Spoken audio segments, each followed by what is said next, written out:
Mas tem como diminuir imposto? Tem. Não tem, assim, ó, candidato que vier aqui, fala pra você que dá pra diminuir o imposto na hora, tá mentindo. É picaretagem.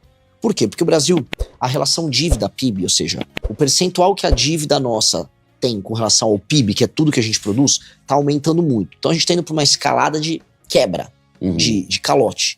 Então a situação fiscal, a situação de grana, de gestão de grana do Brasil, tá muito ruim. Então, o que a gente precisa fazer? A gente precisa diminuir os gastos. Quando você diminui os gastos, você consegue suprir as despesas, você contrai menos dívida, você consegue pagar a própria dívida, a curva da dívida diminui. Ao fazer isso, a expectativa de que você vai conseguir pagar suas dívidas...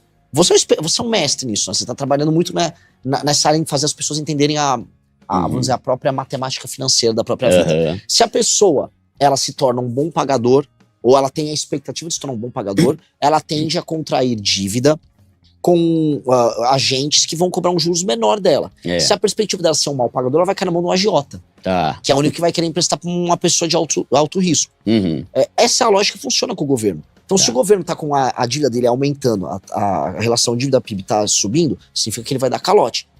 Aí para ele conseguir rolar a dívida dele, ele tem que pagar um juros muito alto, senão ninguém quer rolar. E cada vez o buraco fica mais profundo. E aí você entra nesse ciclo. Para resolver isso é só cortando despesa. Então a maior causadora do tanto de dívida que o Brasil tem é o tanto de despesa pública. Exato. Que envolve tudo. Especialmente o que a gente chama de despesa obrigatória. Que seria o quê? Despesa obrigatória são despesas que você não consegue alterar. Assim, o presidente não fala, eu vou gastar um pouco menos agora com isso aqui, com isso aqui, isso aqui. Na verdade, a maior parte do orçamento brasileiro ela é de despesa obrigatória. Renan, o que é uma despesa obrigatória? Você é obrigado a gastar um determinado percentual, não importa quanto, da sua arrecadação com educação. Não importa quanto com saúde. Outras coisas são direito adquirido. Quando uma pessoa pega uma aposentadoria, ela tem um direito adquirido. Você vai ter que pagar aquela aposentadoria. E ela aumenta a quantidade todo ano. Então, E aí ainda os gatilhos que existem para você fazer as correções dos valores serem pagos também são automáticos. Então, aquele valor sobe e você não controla. Foi um modelo brasileiro estúpido que foi criado. Aí a pessoa vai falar, mas Renan, são nossos direitos. Cara, nenhum lugar do mundo é tão maluco quanto o Brasil. Nenhum lugar do mundo, por exemplo, você corrige... Isso aqui é polêmico, eu vou falar. Isso tira voto, mas precisa falar. Em nenhum lugar do mundo, você corrige o valor da aposentadoria pelo valor do que você corrige o salário mínimo. Então, você aumenta o salário mínimo aqui no Brasil, você aumenta automaticamente a aposentadoria. Sempre igual. Sempre igual. O percentual que aumenta. Se aumentou R$1 aqui, você vai aumentar...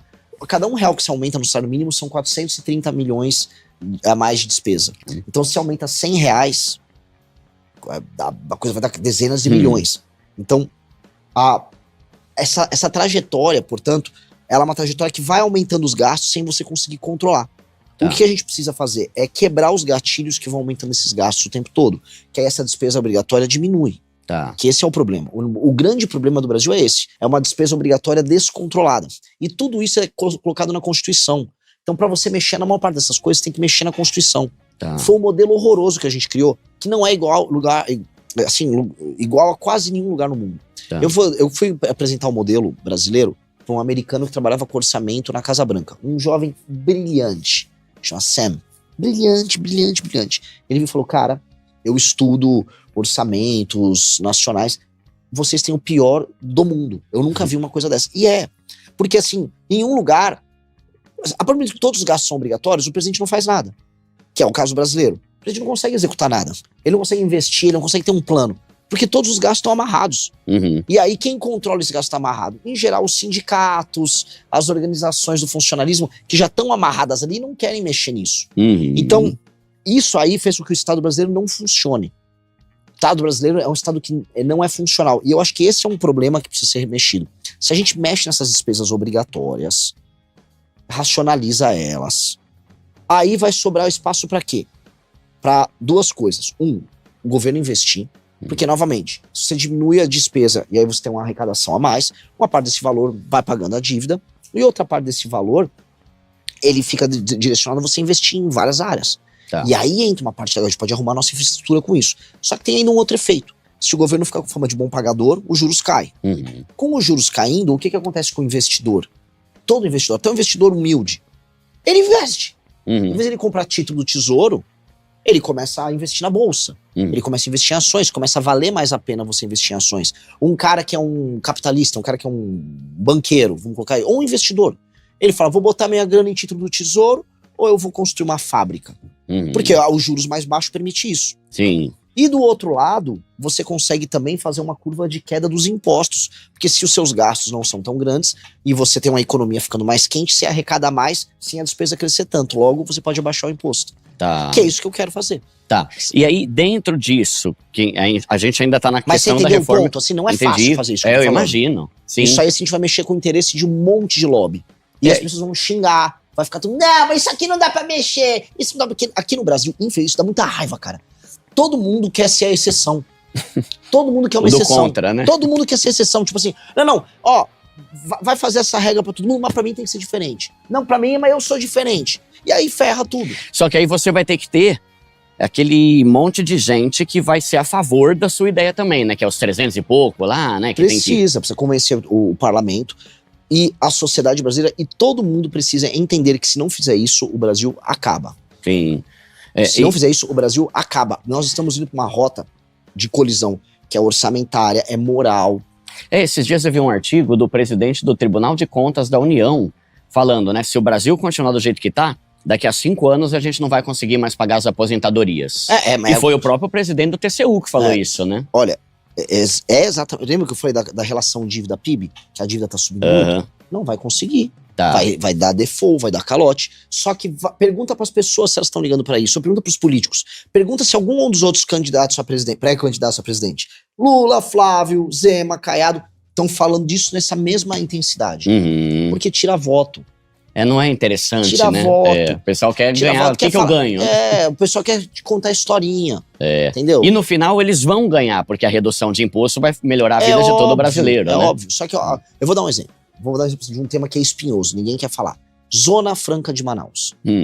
A gente gasta por ano dezenas de bilhões com a Zona Franca de Manaus. São dezenas de bilhões. Aí pensa assim, não, mas poxa, a gente tava com essas dezenas de bilhões ajudando a população de Manaus. Manaus é uma cidade bem precária. 2, como é que Manaus é uma cidade de 20 milhões de habitantes, 15 milhões, é um lugar com 2 milhões e pouco. Não tem tanta gente assim pra você gastar dezenas de bilhões para você manter aquilo ali. O que a gente está alimentando? A gente está criando um grupo de empresários, empresas que vivem desses benefícios fiscais, ficam multibilionários. Aí vai dar. Não sei se a Coca-Cola ainda tá lá, mas a Coca-Cola tinha operação A, operação de moto, não sei o quê, com uma irracionalidade que não faz nenhum sentido você produzir ali aquelas peças. Nenhum sentido. E com a justificativa, mas se não fizer isso, acaba. Mentira, não acaba nada. A gente consegue fazer uma transição para outro modelo que não dependa de subsídios como hoje.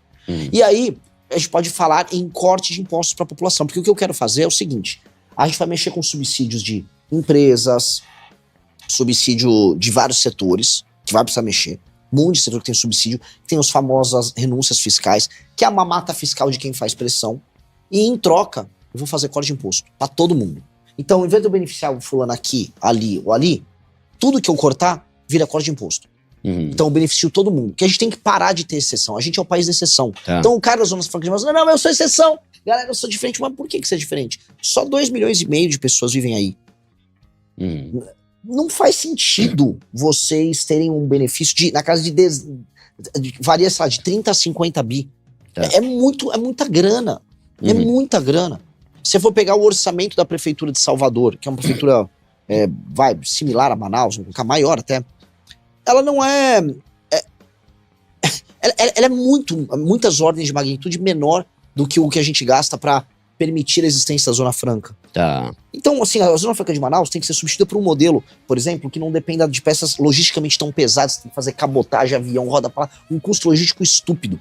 Aquelas peças, se você acaba com a Zona Franca de Manaus, realmente não vai ficar nenhuma daquelas metalúrgicas ou montadoras de produtos, porque aquilo é logisticamente inviável.